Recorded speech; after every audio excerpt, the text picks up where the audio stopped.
Dans cette vidéo, nous allons nous intéresser à la chute d'une bille, d'une sphère, dans un liquide visqueux. Alors cette bille a un rayon qu'on va noter grand R, et la viscosité du liquide dans laquelle elle chute, on va la noter par la lettre grecque eta. Et un paramètre important sera la vitesse de chute, on va la noter petit v. Alors, cette bille, quand elle va chuter, elle va subir une force de frottement qui est liée à la viscosité, et cette force de frottement suit la loi de Stokes. Donc le vecteur force de frottement est égal à 6 fois pi fois la viscosité eta fois le rayon, et le tout est orienté à l'opposé du vecteur vitesse, on a un signe moins. Alors cette expression, il faut se rappeler qu'elle sera valable uniquement en régime d'écoulement laminaire. Alors ce qu'on peut noter à partir de cette simple expression, c'est que plus on va augmenter la vitesse de chute, plus la force de frottement va augmenter. Et le point important aussi, je l'ai déjà souligné, c'est que la force de frottement est dans une direction opposée à la vitesse. On a un signe moins qu'il ne faut pas oublier quand on parle de la force sous forme vectorielle. Là, on discute le cas d'une bille, mais si on prend le cas, par exemple, d'un véhicule qui évolue dans l'air, l'air a aussi une viscosité, donc on va avoir également des frottements. Et si le véhicule se déplace dans cette direction, alors si on tend par exemple un bras à l'extérieur du véhicule, on sentira bien une force de frottement vers l'arrière, donc dans la direction opposée au déplacement du véhicule. Et si on augmente la vitesse, on sentira bien que cette force de frottement va elle aussi augmenter. Alors là, il y a quand même des petites nuances, notamment par rapport au fait qu'on soit ou non en régime laminaire ou pas. Alors revenons au problème qui nous intéresse, la chute d'une bille. Mais avant de discuter plus précisément l'impact de la viscosité, on va commencer déjà à se remettre en tête ce qui se passerait s'il n'y a pas de viscosité qui touche cette bille. Alors cette bille, pour simplifier nos calculs, on va noter son volume grand V, donc le volume est relié au rayon, c'est 4/3 de pi, le rayon à la puissance 3. Et un paramètre dont on aura besoin, c'est également les masses volumiques en jeu. Donc on va avoir la masse volumique du liquide, ici on va la noter ρL, et la masse volumique de la bille qui tombe, on va la noter ρ. Alors la question qui nous intéresse principalement, c'est de savoir comment va évoluer la vitesse de chute de cette bille, sachant qu'à l'instant initial, on va partir d'une vitesse nulle. Or, pour trouver la réponse à cette question, la première chose qu'on va faire, c'est le bilan des forces qui s'exercent sur la bille. On va avoir le poids de la bille et on va avoir la poussée d'Archimède qui est exercée par le fluide sur le solide. Alors le poids, on va le noter Fp, il est orienté vers le bas, et la poussée d'Archimède, elle est orientée vers le haut et on va la noter Fa. Alors si on cherche maintenant à donner l'expression analytique de ces deux forces, le poids ce sera la masse, c'est-à-dire la masse volumique fois le volume, multiplié par le vecteur gravité. La poussée d'Archimède, ce sera l'opposé, la masse de liquide déplacée, donc la masse du fluide fois le volume de la sphère, ici notre sphère est totalement immergée, multiplié par le vecteur gravité, et comme on est en direction opposée, on n'oublie pas le signe moins. On connaît l'expression de ces deux forces, on peut trouver la force résultante, la somme des deux forces, ça va être égal à ρv moins ρl fois v, le tout suivant le vecteur g. Et maintenant, pour trouver l'accélération, on va utiliser le théorème fondamental de la dynamique, le principe fondamental de la dynamique qui nous dit que la poussée d'Archimède plus ce poids, c'est égal à la masse de la bille qui tombe multipliée par son accélération. Donc si on remplace les différents éléments Fa plus Fp, on vient de le voir, c'est ρ moins ρl, on peut factoriser le volume fois g. M, c'est la masse volumique fois v, multiplié ici par l'accélération. Il va y avoir des choses qui vont simplifier, le volume notamment, et on aboutit à l'expression de l'accélération. Le vecteur accélération, ce sera la différence des masses volumiques divisé par la masse volumique de la bille, le tout orienté suivant le vecteur gravité. Ce qu'on peut dire ici, c'est que si on néglige la viscosité, ce vecteur accélération il est constant. Les trois quantités qu'on a, la masse volumique de la bille, du liquide ou bien la gravité, ne varient pas au cours du temps. Or, l'accélération, c'est la dérivée de la vitesse par rapport au temps. On peut voir ça comme le taux de croissance de la vitesse. Donc, la conclusion à laquelle on aboutit, c'est que quand on néglige la viscosité, la vitesse a un taux de croissance constant, elle va continuellement augmenter, et ça au même rythme et de manière infinie. Alors là, on va regarder qualitativement la manière dont on peut espérer voir la vitesse varier. Alors à t égale 0, on est parti sans vitesse initiale. Donc sur le graphique représentant la vitesse en fonction du temps, je pars bien à 0. Par contre, on part sans vitesse initiale, ça ne veut pas dire qu'il n'y aura pas d'accélération à t égale 0. Au contraire, dans le transparent précédent, ce qu'on a vu, c'est que quel que soit l'instant, l'accélération est constante et a cette valeur. Donc, reprenons, à t égale 0, on a une accélération. On va considérer maintenant ce qui se passe à un instant assez court, delta t, qui suit notre instant initial. Alors, on a une accélération. Si on a une accélération, ça veut dire que la valeur absolue, notre vitesse, va augmenter. Donc là, je fais progresser ma vitesse. Et ce qu'on a vu précédemment, c'est que l'accélération, elle est constante au cours du temps. Donc, elle va se reproduire identique à un temps delta t plus loin. Donc, je vais reproduire ce raisonnement à encore delta t. J'ai toujours une accélération qui reste identique. Donc, ma vitesse, elle va croître, mais de manière identique toujours. Et mon accélération reste toujours constante. Et ça, eh bien, je peux le reproduire de proche en proche. Et on voit que je vais avoir une vitesse qui va évoluer de manière linéaire avec une accélération qui est constante. Alors tout ça, eh bien, on va essayer de le retrouver maintenant par le calcul. J'ai l'expression mon accélération et je sais que mon accélération, c'est la dérivée de la vitesse par rapport au temps. Si je regroupe les deux, j'obtiens une équation différentielle du premier ordre. La dérivée de la vitesse par rapport au temps, c'est égal à la différence des masses volumiques divisée par la masse volumique multipliée par le vecteur gravité. Ici, j'ai juste passé dt de l'autre côté. Je vais utiliser le fait que g, c'est égal à moins g z. Là, on fait attention à l'orientation de l'axe vertical qui est orienté vers le haut. Le vecteur gravité est orienté dans la direction opposée. Donc, c'est bien moins GEZ que je dois prendre en compte. Donc, je remets ça dans mon équation et ça va me permettre d'oublier le caractère vectoriel et je vais avoir l'équation qui régit l'évolution de la vitesse dv par rapport au temps, ici gdt. Donc je vais avoir maintenant concrètement à intégrer cette dernière équation. Donc là, il n'y a rien de compliqué à faire. Pour intégrer cette équation, je vais prendre l'intégrale des termes à droite et à gauche.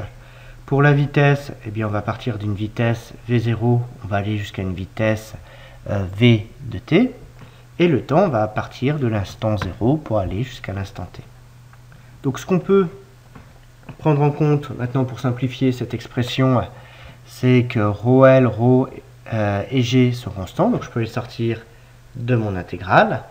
Et du coup, il ne me reste plus que des quantités très simples à intégrer, dv et dt. La primitive de dv, ce sera v, la primitive de dt, ce sera t. Donc je vais devoir prendre la vitesse entre V0 et V de t, et je vais devoir prendre le temps entre 0 et t.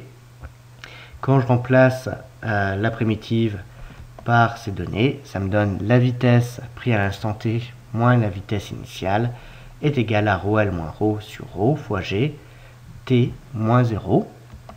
Donc j'arrive à l'évolution de la vitesse. Dans le cas sans viscosité, v de t vaut la vitesse initiale plus ρl moins ρ sur ρ fois g fois t. Donc ce qu'on voit ici, c'est que si on néglige la viscosité, la vitesse va augmenter de manière linéaire au cours du temps. Alors maintenant, eh bien, on va prendre en compte la viscosité. Qu'est-ce que ça va changer? Eh bien, on refait l'analyse des forces. Si on prend en compte la viscosité, il y a une troisième force qui va apparaître. Il s'agit de la force qui est liée au frottement. Alors, cette force qui est au frottement, je la nomme petit f. Comme on l'a vu tout à l'heure, petit f est orienté dans le sens opposé de la vitesse, donc ici vers le haut. Et maintenant, si je veux les expressions vectorielles de toutes ces forces, les voilà. Pour le poids, la poussée d'Archimède, la présence de viscosité ne change absolument rien. Les frottements, eux, suivent la loi de Stokes. Donc on a trois forces qui agissent. On peut calculer la résultante de ces trois forces.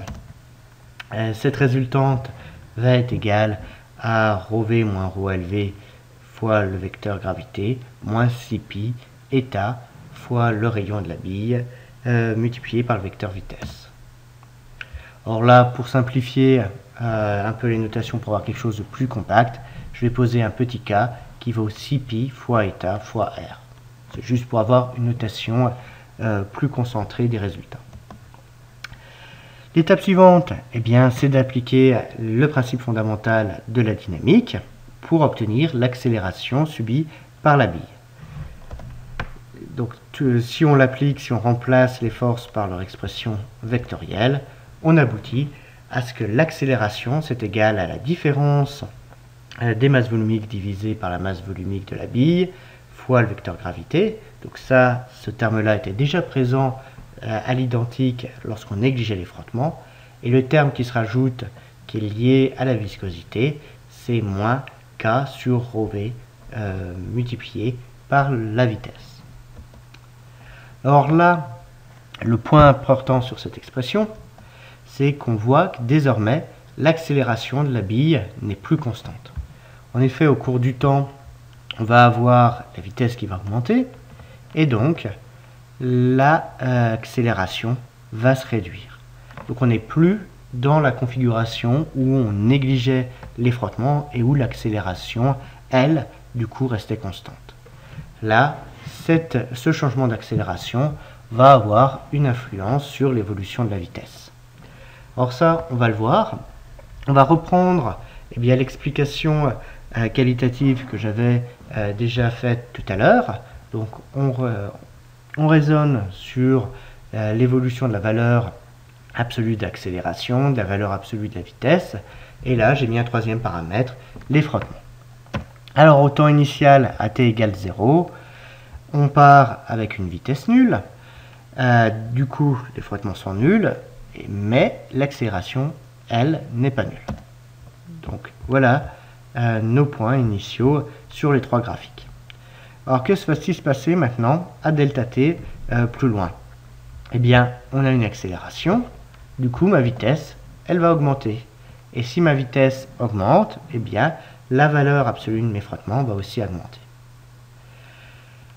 Du coup, si mes frottements augmentent, eh bien, je vais avoir une baisse de mon accélération. Donc, mon accélération, là, n'est plus constante. Elle a chuté. Et ça va s'impacter directement à delta t plus loin. Alors, on regarde ce qui se passe delta t plus loin. Ma vitesse, j'ai toujours une accélération, donc elle va continuer à augmenter. Mais mon accélération a baissé. Donc ma vitesse, elle va augmenter, mais de manière plus faible. Donc voilà où est maintenant ma vitesse après delta t. Du coup, mes frottements, eux, ils continuent d'augmenter, mais de manière moins rapide. Et mon accélération, elle, comme j'ai mes frottements qui augmentent, mon accélération va baisser, mais la baisse sera plus modérée que dans le delta t initial. Or, le raisonnement que j'ai déjà tenu 2 fois, je peux le recommencer sur des delta t successifs, et on voit que la vitesse va augmenter, elle augmente progressivement, mais de moins en moins vite. Les frottements augmentent aussi de manière continue, mais de moins en moins vite, et l'accélération, elle baisse, elle baisse, elle baisse continuellement jusqu'à atteindre 0. Donc là, on voit que l'accélération, elle va tendre vers une valeur nulle, et la vitesse, elle va tendre vers une valeur asymptotique qu'on va appeler la vitesse limite.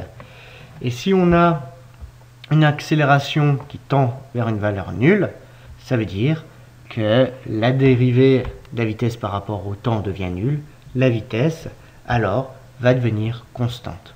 Et ce qui explique qu'on va avoir une vitesse limite qui ne changera plus.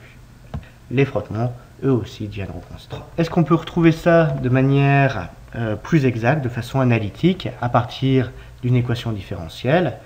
C'est possible.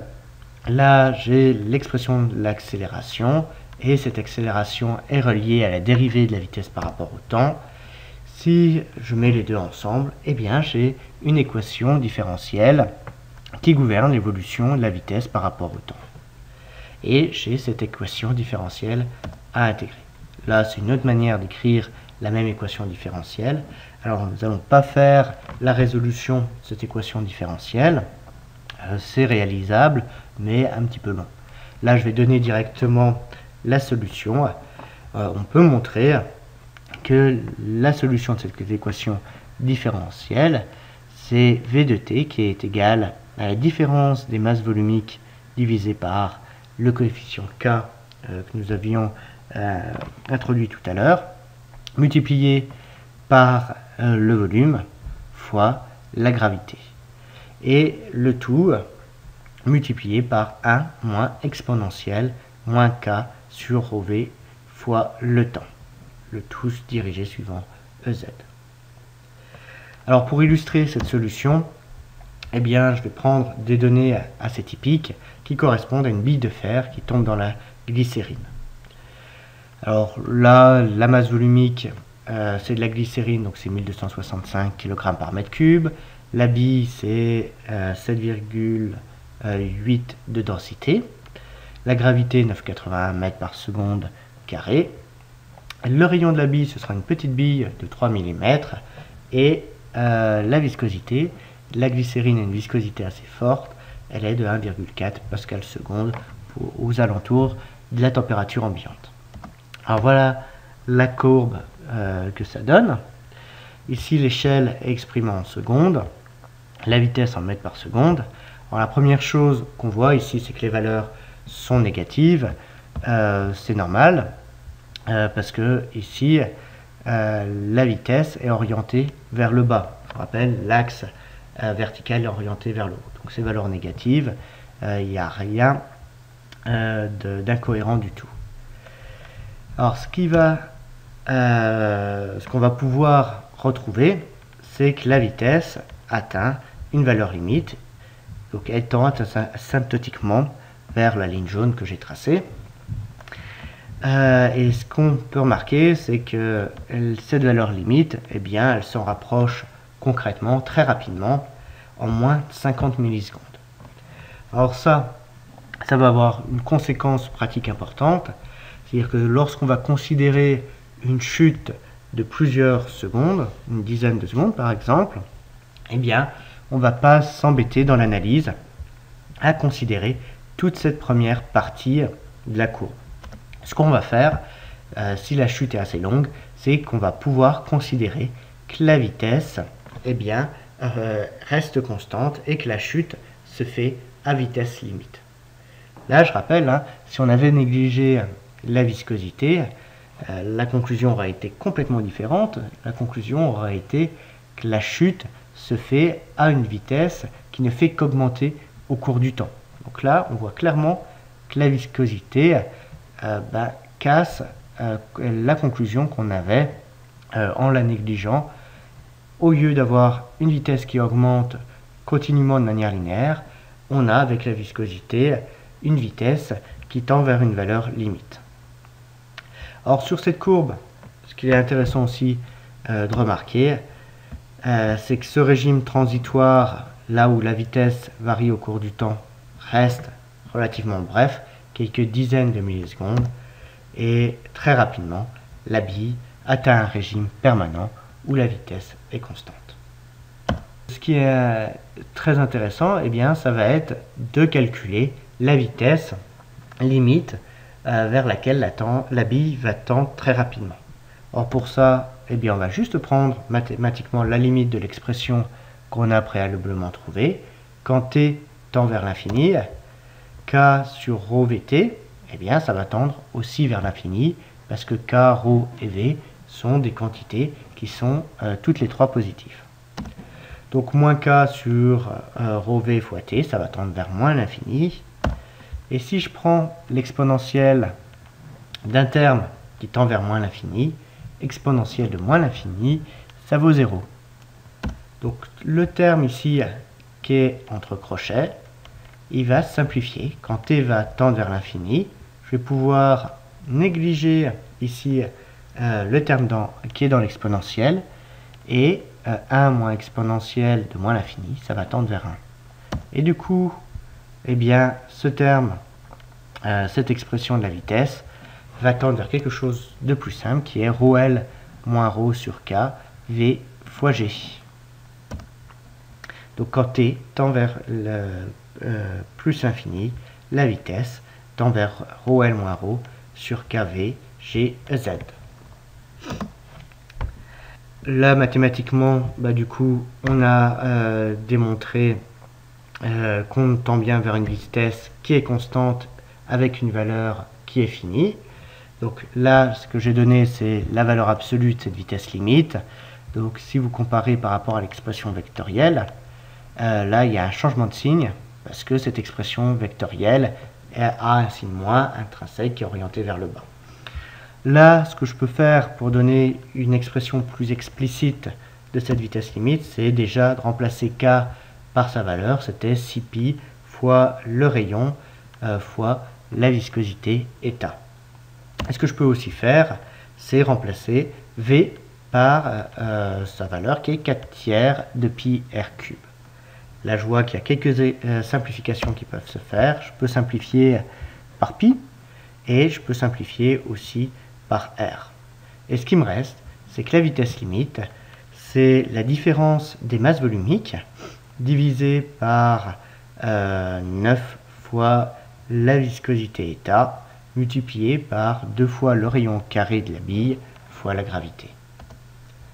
Donc voici l'expression de la vitesse limite qu'on a démontrée. Et ce qu'il est intéressant de remarquer, c'est que on peut expérimentalement assez facilement calculer cette vitesse limite. On va prendre un chronomètre, on va mesurer une distance de chute et un temps de chute, ça nous donne la vitesse limite. Donc du coup, eh bien, on va être en mesure de retrouver la viscosité à partir juste de la mesure d'un temps de chute. Ça, c'est le principe des viscosimètres à chute de bille. Un autre point qu'on peut remarquer, c'est que vous voyez ici que la vitesse de chute dépend du rayon de la sphère qu'on considère. Plus la sphère aura un rayon élevé, plus la vitesse de chute sera importante. Et ça, ça va avoir un impact sur la sédimentation. Plus on aura des particules qui sont grosses, qui auront tendance à coaguler ensemble, par exemple dans le cas du sang, plus la vitesse de sédimentation sera élevée. Donc ça, nous l'explorons dans une prochaine vidéo.